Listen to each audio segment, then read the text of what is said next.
Good morning বন্ধুরা, চলে এসেছি আরেকটা নতুন ভিডিও নিয়ে, যেখানে আজকে তোমাদের সাথে শেয়ার করতে চলেছি আগ্রা থেকে একটু দূর ফতেপুর সিকরি। হ্যাঁ বন্ধুরা, আজকে হচ্ছে 26শে ফেব্রুয়ারি 2025, মানে বুধবার। আর আজকে শিবরাত্রির দিন আমরা বেরিয়ে পড়লাম ফতেপুর সিকরির উদ্দেশ্যে, যেখানে আজকে তোমাদেরকে আমি এবং আমার মা সহিত তোমাদেরকেও নিয়ে যাচ্ছি। আমার যতজন ফলোয়ার সাবস্ক্রাইবার যারা আমার ভিডিও এই মুহূর্তে দেখছো, তাদেরকেও আমার সাথে নিয়ে যাচ্ছি ফতেপুর সিকরি। তার আগে কিছু তথ্য তোমাদের সাথে শেয়ার করে দিচ্ছি। আগ্রা থেকে ফতেপুর সিকরি যাওয়ার জন্যে তোমরা যদি নন এসি বা এসি গাড়ি নাও, তাহলে 1500 থেকে 2000-এর মধ্যে তোমরা পেয়ে যাবে। আর যদি তোমরা কোনো টোটো নাও বা টোটো অটো, তাহলে 1200-1500-র ভেতরে তোমরা পেয়ে যাবে। এইবার ফতেপুর সিকরিতে যখন তোমরা পৌঁছবে, তখন তোমাকে ওটা পার্কিংয়ে ওরা নামিয়ে দেবে। ওখান থেকে 20 রুপি পার পার্সন, 20-40 রুপি। আর যদি আপ ডাউনের টিকিট একবারে কেটে নাও, তাহলে 30 টাকা পড়বে।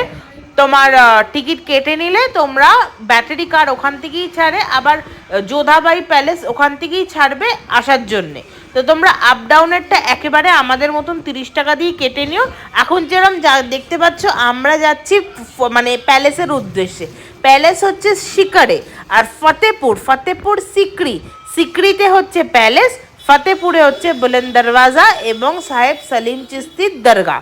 তো এইগুলো নিয়ে আমাদের এই টোটাল ভিডিওটা পুরোটা তৈরি হয়েছে। আর আজকের ভিডিওটা যাদের যাদের ভালো লাগবে, তারা কিন্তু ভুলো না একটা লাইক কমেন্ট শেয়ার করতে। এবং যারা যারা এখনও আমার চ্যানেলটাকে সাবস্ক্রাইব করোনি, তারা প্লিজ আমার চ্যানেলটাকে সাবস্ক্রাইব করো এবং বেল আইকনটাকে ক্লিক করে দিও, তাতে ইনস্ট্যান্ট নোটিফিকেশান তোমরা পেয়ে যাবে। আর আস্তে আস্তে যেরকমটা তোমরা দেখতে পাচ্ছ, এই যে দরজাটা দেখতে পাচ্ছ, এই দরজাটাই হচ্ছে বুলন্দ দরওয়াজা। এই দরজার আমি তোমাদেরকে খুব কাছ থেকেও দেখাবো। আর প্রথম তোমাদের সাথে প্যালেসটা শেয়ার করবো। যেরকমটা দেখতে পেলে, আমরা যোধাবাইয়ের প্যালেসের ভেতরে ঢুকছি। আর এই প্যালেসের গোটা টিকিট পড়েছে আমাদের 50 রুপিস অনলি। আর এটার একটু আমি হিস্ট্রি বলতে চাই। যখন রাজা আকবরের কোনো সন্তান হচ্ছিল না তার 3 রানীর থেকে, তখন রাজা সাহেব স্বপ্ন দেখে যে আজমেরে সে পুজো দিলে, তাহলে সে দরগায় যদি যায়, তাহলে সে পুত্র সন্তানের প্রাপ্তি করবে। আজমেরে গিয়ে তার এরকম অনুভূতি হয়, একটা মানে হেভেনলি অনুভূতি হয়, যে তাকে ফতেপুর সিকরিতে যেতে হবে।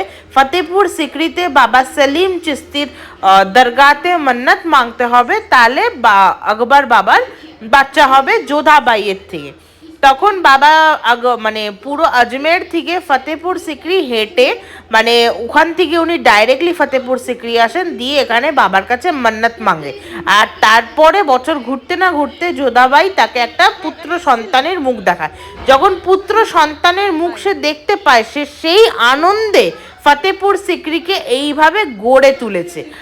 আর এই যে প্যালেসগুলো দেখতে পাচ্ছ, এই যে প্রথম প্যালেস, সেটা হচ্ছে যোধাবাইয়ের প্যালেস। যোধাবাই প্যালেস হচ্ছে বিশাল বড়, কিন্তু খুব সাদগি, মানে উনি বড় পছন্দ করতো, কিন্তু খুব সিম্পলিসিটিতে পছন্দ করতো। এখানে এর ভেতরে 4টে খণ্ডে ওনার দাসী থাকতো। আর যেহেতু রাজা আকবর পছন্দ করতো না কোনো মেল গার্ড তাদের রানীদের ওখানে থাকবে কমপ্লেক্সে, ওর জন্যে একদম যে ট্রান্সজেন্ডার যারা আছে তারা ওখানে রখওয়ালি করতো। আর একদম যে মধ্যিখানটা যেটা দেখতে পাচ্ছি, যেখানে সবুজ এখন একটা গাছ আছে, ওটা ছিল হচ্ছে তুলসী মঞ্চ। আর তুলসী মঞ্চের একদম সোজাসুজি যে ঘরটা, সেটাই ছিল শ্রীকৃষ্ণের ঘর। এখানে সব বাসনপত্র, সোনার সব মানে আইডল সব ছিল, যেটা ব্রিটিশ সাম্রাজ্যের লোকরা এসে সব লুটে চলে গেছে। আর এই হচ্ছে যোধাবাইয়ের এক একটা বড় বড় ঘর। আর এই যে ঝাড়কা দেখতে পাচ্ছ, এই ঝাড়কার ভেতরে সব গার্ড করার জন্য সব দাঁড়িয়ে থাকতো। আর এটা এক একটা ঘর, বিভিন্ন রকমের ঘর। তো এই কিছু গল্প তোমাদের সাথে শেয়ার করছি। আর ঘুরে ঘুরে দেখছি এই পুরো প্যালেস। এখানে শুধু যোধাবাইয়ের প্যালেসে না, এখানে আরও অনেক প্যালেস আছে, যেটা তোমাদের সাথে শেয়ার করব আমি। তো যারা যারা তোমরা ফতেপুর সিকরি এসছো, তারা তো তোমরা জানো। আর যদি যারা যারা আসোনি কোনো দিন, তারা আমার ভিডিও দেখে কিছুটা হলেও একটা আইডিয়া তোমরা পেতে পারবে ফতেপুর সিকরি কী জিনিস আর ওখানকার প্যালেস কীরকম। কেউ যারা রাজস্থান ঘুরে আসছো, মানে ওখানকার ফোর্ট প্যালেস যারা যারা দেখে আসছো, তারা কিন্তু এখানে এসে একটু নিরাশ হবে বটেই। কিন্তু এটা মানে এটা হচ্ছে রেড স্টোন, এখানে যত জল পড়বে তত এটা আরও শক্তিশালী হয়ে উঠবে। আর এখানে পুরো সোনার কাজ ছিল, যেগুলো একদম মানে ইংরেজরা এসে সব খুলে মানে নিয়ে চলে গেছে, মানে লুটে নিয়ে চলে গেছে।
এই যে প্যালেস যেটা আমরা এখন দেখলুম, মানে একটু গ্লিমস যেটা দেখলুম, যেটার ওপরে দাঁড়িয়ে আছি, ওটা হচ্ছে আকবরের তৃতীয় বউ, যেটা গোয়া ক্রিশ্চান যে ছিল তার প্যালেস। উনি বড় পছন্দ করতেন না বলে ওনার প্যালেসটা খুব কম্প্যাক্ট, এবং পার্সিয়া থেকে লোক এসে এনার প্যালেসে কাজ করা আছে। আর যেহেতু এটা রেড স্টোন, মানে রেড স্টোনে যদি কোনো ডিজাইন করা থাকতো হাত দিলেই ওটা উঠে যেত, তার জন্য আজকের ডেটে ওই ডিজাইনগুলো হাতি সবই আঁকা আছে, কিন্তু উঠে অনেকটাই আবঝা হয়ে গেছে। এবারে চলো আমরা নেক্সট জায়গায় যেটা বেড়ে চলেছি, সেটা হচ্ছে চলো এখান থেকে মানে আগে নেবে যাই, নেবে আস্তে আস্তে নেবে গিয়ে এই যে এই মেন এরিয়া, যেখানে আমরা এখন অনেক কিছু দেখতে চলেছি, যেগুলো কোনোদিন দেখিনি সেগুলোই দেখতে চলেছি। মধ্যিখানে যে জিনিসটা আছে সেই জিনিসটা হচ্ছে এটা অনুপ তালাব। অনুপ তালাবের ওপরে তানসেন এখানে বসেন গান গাইতো, আর বাইরে এই যে ফ্লোরটায় নিচে এখানে সব আমজনতা বসতো, আর ওপরে আকবর আর তার রানীরা বসতো। তো চলো সেটাই তোমাদের সাথে শেয়ার করব। এর মধ্যেখানে তোমাদের সাথে কিন্তু আমি কিন্তু যোধাবাইয়ের রান্নাঘরটাও অলরেডি শেয়ার করে দিয়েছি। আর চলো এবার এগিয়ে যাই। এটা হচ্ছে অনুপ তালাব, যেখানে জলের ওপরে তানসেন এখানে মানে যে বিকেলের ইভিনিং শোটা বসতো, যেখানে সবাই এনজয় করতো। আর এখানে দেখো, এখানে কিন্তু আমরা খুব অদ্ভুত জিনিস আমরা দেখতে চলেছি এবং শুনতে চলেছি। তোমাদেরও ভালো লাগবে, আমারও খুব ভালো লাগবে। আর তোমাকে আমি প্রত্যেকটা বিষয় তোমাদেরকে জানাবো। দেখো এই যে মানে যাওয়ার রাস্তা, যে মধ্যখানে যাওয়ার রাস্তা, এটা 4খানা রাস্তা আছে। पानी के अंदर दिए जलते थे, दीपक राग गाया था। यहाँ बादशाह अकबर उनकी फैमिली बैठती थी ऊपर में। ऊपर में यहाँ आम पब्लिक। अच्छा, और नीचे में? आम पब्लिक लोकल पीपल। नीचे में पब्लिक तीनों साइड। वो अंदर चलेंगे बादशाह अकबर का बेडरूम, मतलब यहाँ पे महफिल बैठता है। म्यूजिक बजता था, प्रोग्राम होता था।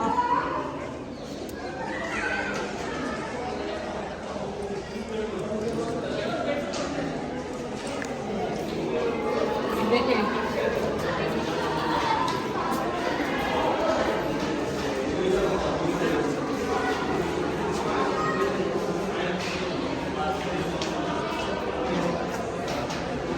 आबादी की भाषा में और दिखने जैसी इसको बहुत बड़ा ड्रीम है। তো গাইড দাদার থেকে যেটা জানা গেল একটু শেয়ার করে দিই। ওপরে এই যে তাকটা দেখতে পাচ্ছ, এখানে রাজা আকবর ঘুমোতেন, আর নিচে চন্দন আর গোলাপ জলের ছিটে করে দেয়া হতো। আর একদম সোনার কাজ ওপরে করা ছিল, মানে সোনার মহল ছিল, কিন্তু সব খুলে খুলে নিয়ে চলে গেছে। ওপরটায় রাজা আকবর ঘুমোতেন, নিচটায় গোলাপ জল আর চন্দন ছড়ানো থাকতো সুন্দর গন্ধের জন্য। পার্সিয়ার থেকে লোক এনে এখানে কাজ করানো হয়েছিল। আর সোনার কাজ, এটা গোল্ডেন জায়গা বলা হতো, সোনার কাজ করা ছিল। আর যেহেতু মুঘল আর ওদিকে মারওয়াড় রাজপুতানার একটা মিল ছিল বলে ওখানে তোমরা ডিজাইনেই তোমরা জানতে পারবে। আর এইটা ছিল হচ্ছে ডাইনিং হল, যেখানে রাজা খেতে বসতেন, এবং তার উল্টো দিকেই তার বেডরুম ছিল। তো এটা ছিল আকবরের ডাইনিং হল, যেখানে খেতে বসতেন তার আরও সবাইকে নিয়ে। আর পাশেরটা ছিল তার এদিকটা টানছেন গান গাইতো, ওই দিকটা বেডরুম। আর এর বাইরেই একটা বড় একটা দেখো পট দেখবো, এই যে বাদিকে এই পটে বেনারস থেকে গঙ্গা জল আনা হতো, যেটা কিনা যোধাবাই এবং রাজা সাহেব গ্রহণ করতেন।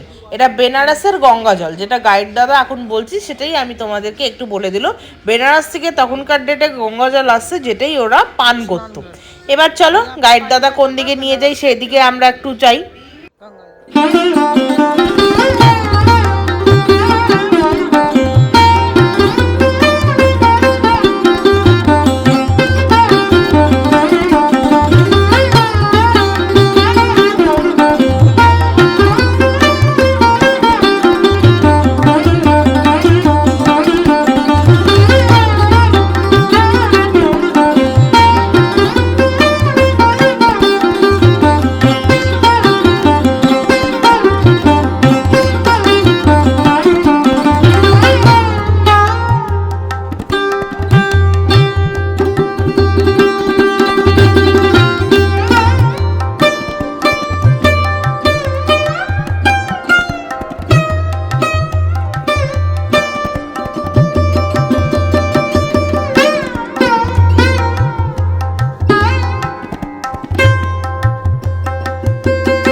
এটা রুকিয়া বেগমের প্যালেস। তো প্রথমে উনি থাকতেন আস্তাবলের কাছে, তারপরে উনি শিফট হয়ে এলেন এই দিকে। তো প্রথম প্যালেসটা বিরবলকে আকবর গিফট করে দিল। আর উনি যেহেতু কারুকার্য পছন্দ করতেন বলে ওর জন্য পার্সিয়া থেকে লোক এনে পার্সিয়ান এবং মুঘল কাজ এখানে এনক্রেভড করা হয়েছে। পার্সিয়া এবং মুঘল কাজ এখানে এনক্রেভড করা হয়েছে। এবার চলো আরও কি দেখানোর আছে। আচ্ছা, এই যে ওপরের এই যে বড় মডেলটা, ওটা হচ্ছে পঞ্চমহল, যেখানে রাজামশাই ওখানে বসতেন। আর নিচে লাইব্রেরির সিস্টেম রেখেছে। এই সোজাসুজি হচ্ছে দিওয়ানে খাস, আর এই দিকের হচ্ছে দিওয়ানে আম, দিওয়ানে খাস আর পঞ্চমহল। এটাও দেখিয়ে দিলাম। আর এখানে কিছু গার্ডেন টাইপ করা আছে, খুব সামান্য বিষয়। এটা হচ্ছে পঞ্চমহল। আর এই যে নিচটা দেখতে পাচ্ছ খাম্বা, ওটা ছিল লাইব্রেরি। আর সোজাসুজি হচ্ছে দিওয়ানে খাস আর দিওয়ানে আম এই দিকটা।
এবারে আমরা দেখতে চলেছি ঘোড়ার আস্তবল আর বীরবল প্যালেস। এখানে যা যা দেখাচ্ছিল সেগুলো আমরা অলমোস্ট কমপ্লিট করে এবারে আমরা দ্বিতীয় এবং অন্তিম খণ্ডে আমরা এগিয়ে চলেছি। তারপরে আরও দুটো অ্যাট্রাকটিভ স্পটও তোমাদের সাথে শেয়ার করার আছে। ভিডিওটা একটু বড় হচ্ছে জানি, কিন্তু কোনা কোনা একদম পয়েন্ট টু পয়েন্ট তোমাদের সাথে আমি যা যা দেখেছি তাই শেয়ার করার যেহেতু প্রমিস করেছি, তাই জন্যে সবটাই তোমাদের সাথে শেয়ার করলাম।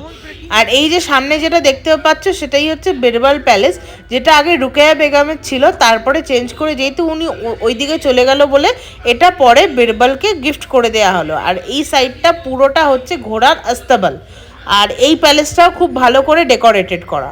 साइड में तो उन्होंने बादशाह ने इसको बीरबल को गिफ्ट करा। इसको बोलते हैं बीरबल पैलेस। हाँ,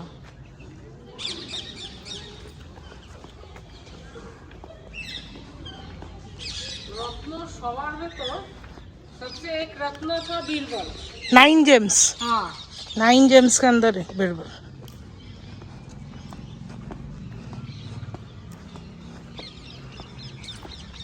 और उधर शायद घोड़े रहते थे। वो घोड़े बनते तो ये हैंडवर्क, ये सारा हाथों का काम है इसका, कोई मशीन वगैरह का किसी का काम नहीं।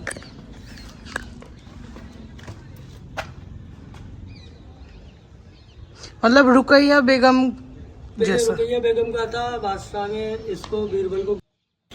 একটা জিনিস দেখে কিন্তু বোঝা গেল রুকিয়া বেগম কিন্তু খুব শৌখিন মানুষ ছিলেন বটে। উনি মুসলিম ছিলেন, তাহলে আকবরের জাতির মানে তিনটে রিলিজিয়াসের ওয়াইফ ছিল, একটা মুসলিম, হিন্দু এবং খ্রিশ্চান, যিনি গোয়া থেকে ছিলেন। আর যিনি হিন্দু ছিলেন তিনি তো রাজপুতানা যোধাবাই ছিলেন, যার বাপের বাড়ি আম্বের ফোর্টে জয়পুরের। আর প্রথম ওয়াইফ হচ্ছে রুকিয়া বেগম। चलते बताएंगे। हाँ, तीनों आदमी को औलाद थी बादशाह के पास।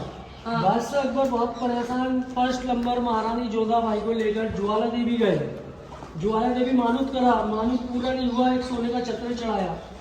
ज्वाला देवी से विष्णु देवी मानूत करा, वहाँ भी पूरा नहीं हुआ। उसके बाद महारानी जोधाबाई दिल्ली आए। दिल्ली में ख्वाब देखा, अगर औलाद मिलेगा ख्वाजा मुइनुद्दीन चिश्ती की दरगाह पर मिलेगा। अजमेर देखा आप लोगों ने? हाँ, तो हम गए। अजमेर शरीफ गए, वहाँ मानूत करा। मानूत वहाँ पता चला बादशाह आपके नसीब में यहाँ से नहीं, आप फतेहपुर सीकरी जाए, आपको औलाद मिलेगा 100%। तो बादशाह अजमेर से यहाँ पर आए, यहाँ मन्नत करा, मन्नत उनका पूरा हुआ। उसी बच्चे की उसी में किला बनाया। आज भी यहाँ लोग आते हैं अपने लिए, अपनी फैमिली, कारोबार, बिजनेस की मन्नत करते हैं, 100% सक्सेस। পুরো প্যালেস ঘোরার পর এবার পালা হচ্ছে বুলন্দ দরওয়াজা আর সাহেব সালিম চিস্তির দরগা। তো চলো সেটাই তোমাদের সাথে শেয়ার করছি। এন্ট্রি গেট দিয়ে জুতোটা খুলে এন্ট্রি করলুম, জুতো রাখার জন্য 10 টাকা পার পার্সন নিল। তো যাই হোক, আসার পথে দেবো। আর এই যে দরজাটা দেখতে পাচ্ছ এটা হচ্ছে বুলন্দ দরওয়াজা, যেটা বাহাতে তোমরা দেখলে। বাইরে থেকে তোমাদেরকে অরিজিনাল দরজাটা আমি তোমাকে দেখাবো। আর এটা গোটাটা ওনার এরিয়া। এবার যত এখানে 300-র ওপরে কবরস্থান আছে, মানে কবর আছে, সেগুলোর একটু ঝলক আমি নিয়ে ফেলেছিলাম, আমি জানতাম না বলে একটু ঝলক নিয়ে ফেলেছিলাম, সেটাই তোমাদের সাথে শেয়ার করলো। দেখো ভর্তি এখানে কবর আছে। আর এখানে চাদরের রেট হচ্ছে, মানে বাবাকে চড়ানোর চাদরের এখানে রেট হচ্ছে 2100, 3100, 5100, যেটা চড়ানোর পর গরিব বাচ্চা যাদের বিয়ে হয়নি তাদের, মানে যাদের বিয়ে হবে তাদেরকে, বা যাদের জামা প্যান্ট নেই তাদেরকে দিয়ে দেওয়া হয়, দুস্থ বয়স্ক তাদেরকে দিয়ে দেওয়া হয়। তো এটা একটা ভালো সিস্টেম। मेन जगह वो है पीर बाबा की दरगाह वाइट वाली सलीम चिश्ती अकबर के गुरु। 3 भाइयों की अकबर की बेटा नहीं था अकबर को, इन्हीं की दुआओं से अकबर को बेटा हुआ। बेटे की खुशी में ये सारा कुछ बनाया। आज की दरगाह में जाते हैं तो मैडम वहाँ कपड़े की चादरें चढ़ाते हैं, फूल लाते हैं, मन्नतों के धागे बांधते हैं, और वहाँ जब भी विश मांगते हैं धुएं रखते हैं, किसको नहीं बोलते हैं। सामने मस्जिद नमाज के लिए, बुलंद दरवाजा मैडम आम पब्लिक के लिए, और ये राजा के आने का गेट था। मैडम ये सारी कब्रें भी दिख रही है आपको, चिश्ती के फैमिली के लोग हैं। बाहर में जेंट्स, अंदर लेडीज। अब देखेंगे हम लोग अनारकली का सुरंग हैंड वॉश करके दरगाह जाएंगे।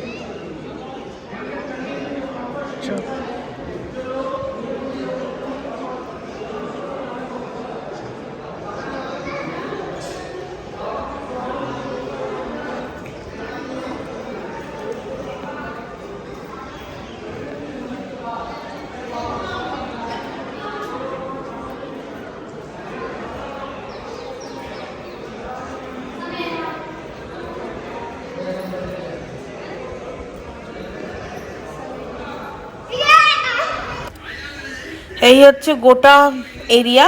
কিছু কিছু গল্প তোমরা গাইড স্যারের কাছেও শুনতে পাচ্ছ। আর এই যে মধ্যিখানে যেটা দেখতে পাচ্ছ এটাই বুলান দরওয়াজা, কিন্তু এটা মানে পেছন সাইড, বাইরের সাইডটাও তোমাদেরকে দেখাবো। আর যেটা এখন মেন অ্যাট্রাকশন সেটা হচ্ছে সেলিম চিশতির এই দরগাটা, যেটা মানে ঘুরে মনটা খুব ঠান্ডা হলো। আর যেরম যেরম এখানকার রিচুয়াল সবই এখানে পালন করেছি, আর তোমাদের সাথেও শেয়ার করছি এখানে কিছু মানে গ্লিমস। আর এখান থেকে একটা বই কিনেছি যার ভেতরে সব মানে ছবিগুলো দেয়া আছে, তো ওটা তোমরাও কিনতে পারবে। এখানে এসে 10 টাকা দিয়ে তোমরা ওটা কিনলে বোধহয় লাভ হবে, মানে সব ছবিগুলো দেওয়া আছে আর খুব সুন্দর দেখতে লাগছে। আচ্ছা, এখানে প্রফেশনাল ফটোগ্রাফার আছে যেটা 10টা ছবি তুলবে 200 টাকার বিনিময়। তো সেটা একটু রেটটা দেখে তোমরা ফিক্স আপ করে নিতে পারবে। যেহেতু আমার কাছে ফোন ছিল, ভালো ছবি হতে হতে, ওর জন্য আমি এইসব কিছু করিনি। বাকি তো তোমাদেরকে আমি দেখাচ্ছি যা যা আমি দেখলুম।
দেখো, একটা জায়গার ভেতরে কত কিছু দেখার আছে, মানে কি বলবো।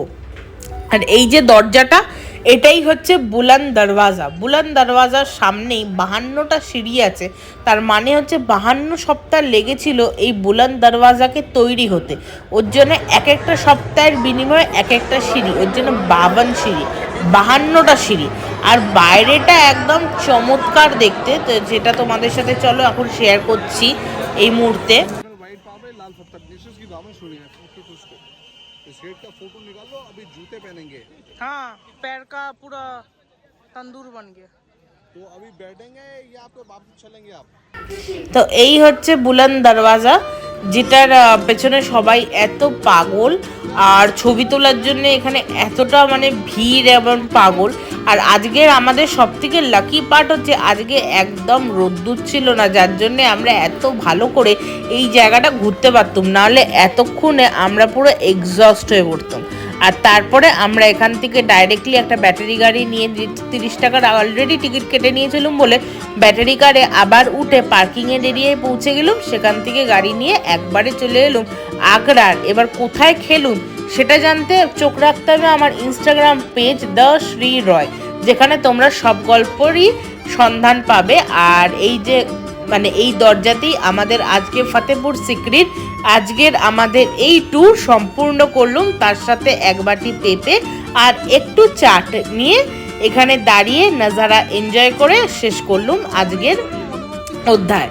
যদি আমার ভিডিওটা ভালো লেগে থাকে একটা লাইক কমেন্ট শেয়ার করতে ভুলো না, চ্যানেলটাকে সাবস্ক্রাইব করো এবং আমাকে আরও প্রোৎসাহিত করো যাতে আমি তোমাদেরকে এরকম জায়গা আরও ঘুরে তোমাদের সাথেও আমার এক্সপিরিয়েন্স ভালো খারাপ মিডিয়াম সব রকমেরই এক্সপিরিয়েন্স তোমাদের সাথে শেয়ার করতে পারি। তো চলো আজকের মতন এখানে।